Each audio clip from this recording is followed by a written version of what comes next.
I am in my mess around, obey God, and find out era, right? I am in a space where all I have heard is you've got to niche down. But for me, that advice is starting to feel more like a muzzle than a strategy. So I'm shifting, and I want to take you inside the exact reason why I'm choosing to build a lifestyle brand with conviction-led positioning, and not just a business that checks boxes.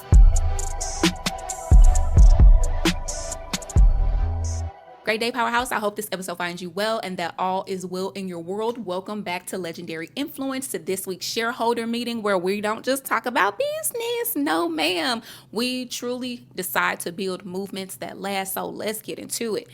This week, girl, we're being transparent. This week, I'm taking you inside of my brain that is ever churning as the introverted woman of God that I am, okay?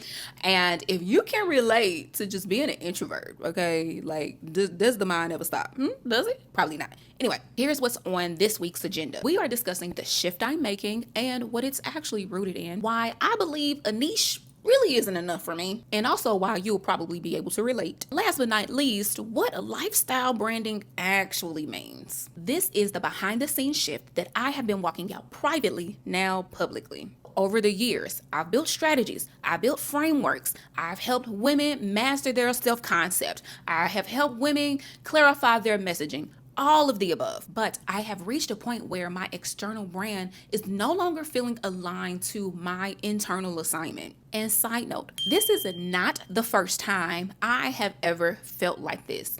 I will definitely say over the past 3 to 4 years, I keep hitting this point within whatever it is that I'm building where it's not quite hitting like it should.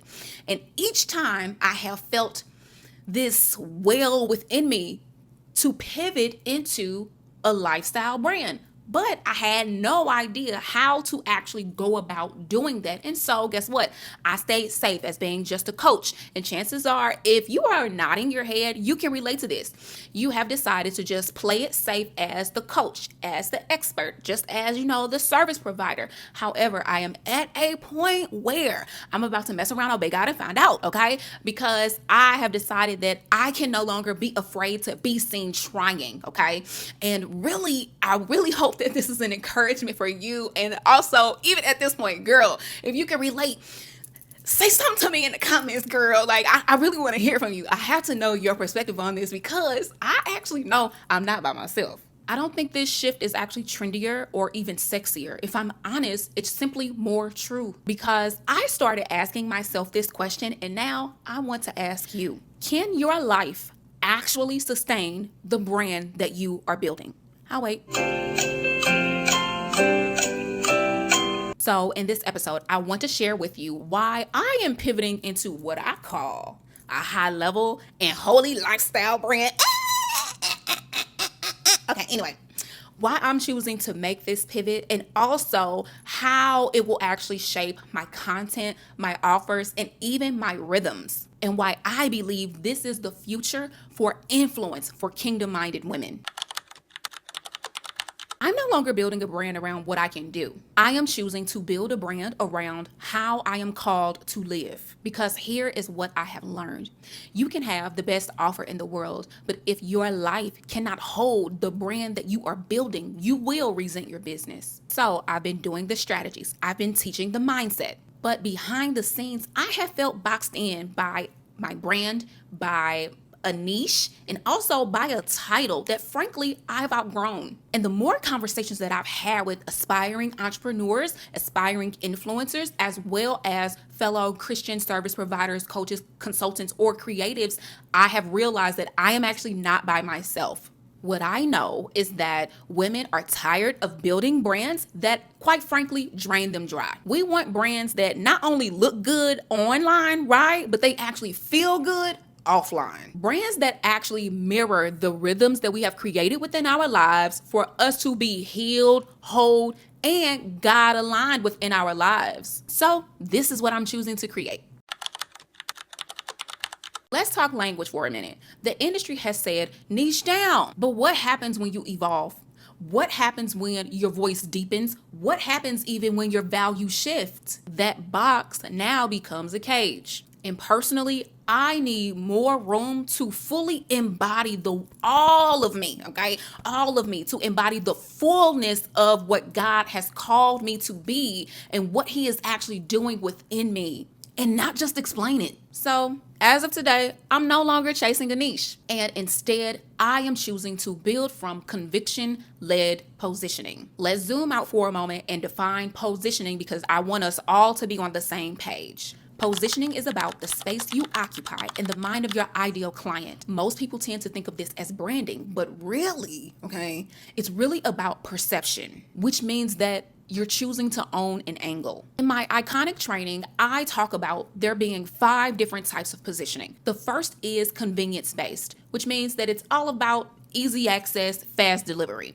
Number 2, price based, which is essentially you entering into the market based on, okay, well, we're budget friendly, or we're high level, honey. Number 3, competition based, which I low key see it as mean girl energy, because this is the brand position that says I'm better than X. Number 4, quality based. And for whatever reason, every time I think about this type of positioning, Hermes always comes to mind for me, because quality based positioning is really rooted in craftsmanship, performance, as well as results. And when I think of Hermes, that's what I think of. I think of impeccable craftsmanship. Well, maybe not so recently, right? Okay. And historically, their house has been known, their goods have been known to stand the test of time. And last but not least, conviction-led positioning. Conviction-led positioning is deeply differentiated. And it's deeply differentiated because truly it is anchored in you.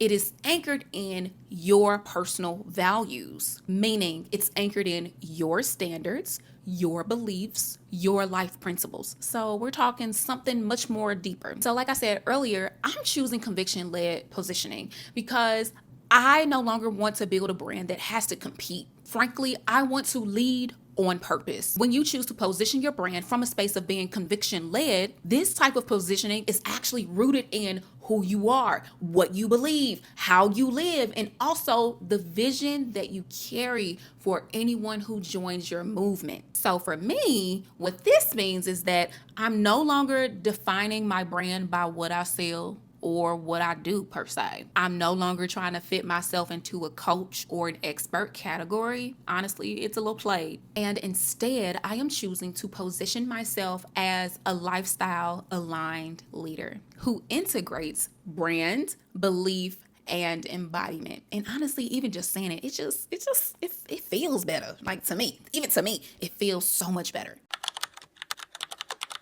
Now let's break down the philosophy of you being a high level and holy lifestyle brand leader. From this point forward, your brand is no longer just about content, it'll be about conviction. It asks, does my brand reflect my life, or am I building a life that performs for my brand?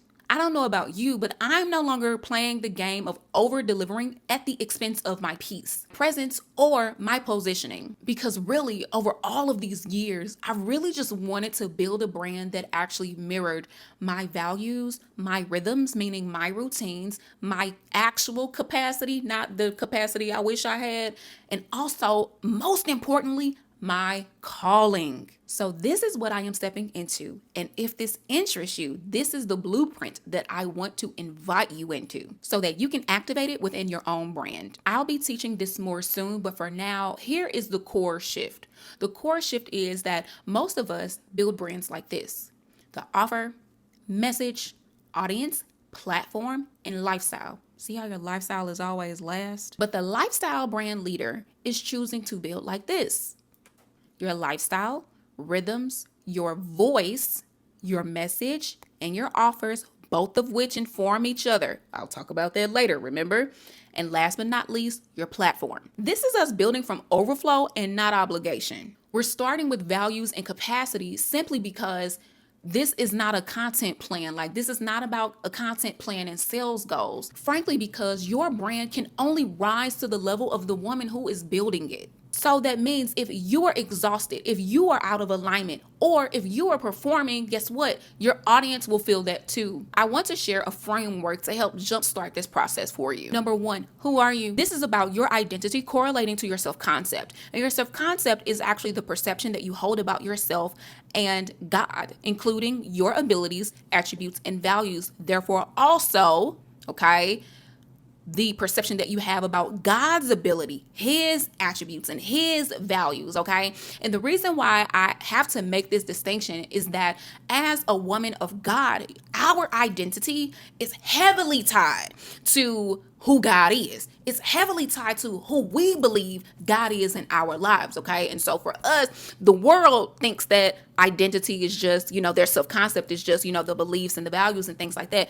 But no, the level higher and why we know you're always searching and grasping is because you're seeking something, you're seeking deeper meaning. Our deeper meaning rests in the Most High God. So again, all of this, our identity, our self-concept, ultimately, it is the thing that actually translates into belief.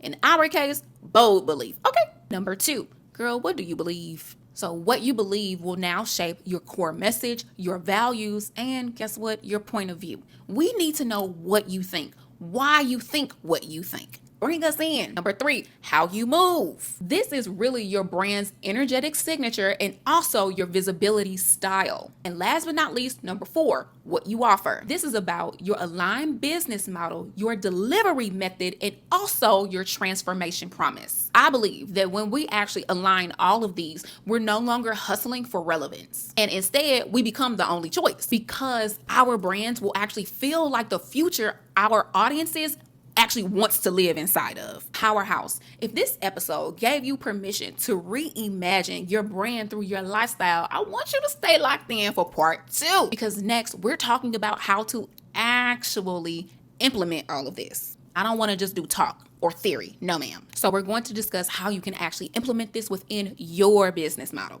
That means whether you are a coach, a service provider, whether you are a creative, or even a multi-hyphenate, episode 2 is for you. Because again, I will show you how to align your message, your offers, and your visibility with how you are actually wired to lead. This is where conviction meets clarity. If this episode stirs something within you, I want to give you a next step. Below in the show notes, I want you to download the Lifestyle Brand Positioning Map. It's a guided reflection to help you clarify what you believe, how you lead, what you are actually called to build, and how to position yourself with strategy and sustainability. Because really, this isn't about you showing up louder. This is about you showing up more true to you. So if you're ready to stop chasing influence and actually start living it out, this is your invitation. Until next time, remember, your rhythms are your brand, your habits are your message, and your obedience is your strategy. Bye for now.